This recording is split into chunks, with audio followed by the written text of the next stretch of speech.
I'm in Punta Islita, which is on the Pacific coast of Costa Rica, and it's the site of our breeding center where we have confiscated and rescued birds that are not suitable for release, and they produce lots of babies, and it's those babies that we reintroduce back into the wild. And if you hear macaws while we're recording, it will be our scarlet macaws that are flying around this valley. And I'm here with Roop and Amy, and tell me about your role with Macaw Recovery Network. So for my role, I am the bird manager here. So I oversee all the bird health, breeding, and I make sure that they're really happy to produce as many chicks as we can. Right, we like happy birds and lots of babies. Yes. And Roop? I'm the seed manager, so my job is como care for the seed, para que everything go well. Make sure the car is working, make sure the aviaries are fixed. The nest box, fix this, fix Yeah, that. So, sure. yeah. So you're doing a battle with 100 macaws that are trying to break every aviary, and then you have to try and keep it all together. Exactly, put the new perch because they chew the perch all the eat time. all the perch. Yeah. Okay, we're back because we had a small technical issue, and we're going to go in on successes. What's been your greatest success this year? For the bird team this year, our greatest success was releasing the scarlet macaws. So we released 14 scarlet macaws from our Osa aviary, and it was very emotional, very bittersweet, right? Because they're on their own, but it was amazing. Like helicopter parents, really nervous for them to be taking this step into the wild. Oh yeah.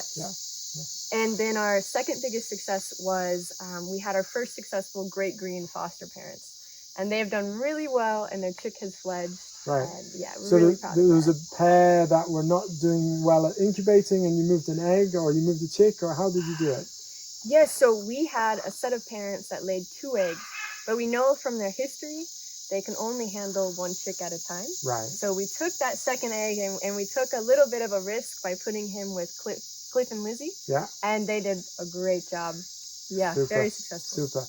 And that chick is Felipe? Felipe. Right, yes. Super, great. Felipe. And you're a success from the year? This year, the same, do the release, the macaw. That was the highlight for you. Yeah, because I had to follow in the birds, in the mountain, the grass. Checking they're okay.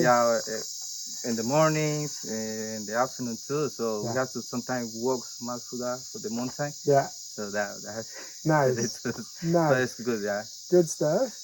And then, so the other side, what's been the biggest challenge? I mean, it's other than it being 200 degrees here. What was the challenge for the year, or in general? What's the challenge when you're here trying to run a breeding center? I think I speak for both of us on this one. Is staffing is our biggest struggle. Yeah. We rely a lot on volunteers and volunteer work.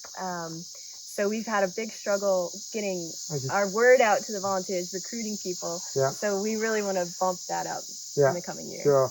And maybe even more local staff would be nice if we could get there. Definitely. Yeah. And for you, that's the same. Yeah. Just the amount of work there is to do to keep this going, and this leads to the reintroduction work, which we all love. So then, is that also then your greatest need for the next year? Is more staff? That's the thing that you would say you need the most. Yeah, exactly. Yeah. We need a new kitchen. And keep the kitchen going. We started to work on the kitchen, but we need to get that finished. Yeah. That's the containers. But yeah, otherwise then it's staff. And then what about you were telling me earlier about the nuts and getting the birds back into condition. And that's something you've been experimenting with, right? That's right. So we actually started a new diet in 2022. So we're continuing to try and recover the birds from the breeding season, right? Because they have that period where they need to regain weight and condition before the next breeding season. So intensive to breed and produce a chick and produce an egg for the female, but then getting them back up so they can breed again the next year and we can have more productivity. So the nuts, which is something they would eat in the wild, although not necessarily walnuts or pecans or whatever you might be giving them, that's a way of helping getting them back in condition because nuts are very rich, right? Definitely, Yeah. definitely. And so, and in Costa Rica, it's so difficult to source the nuts. You know, they're very Right. expensive. Yeah. Especially all the way out here, you know, Yeah. backwards. Yeah. So more nuts, more people and more nuts. Or Yeah. maybe Yeah. maybe that's the same thing. Yes. All right. Well, that's fantastic. Thanks for that insight. And congratulations on everything you've done this year. Yeah, thank you. Thank you.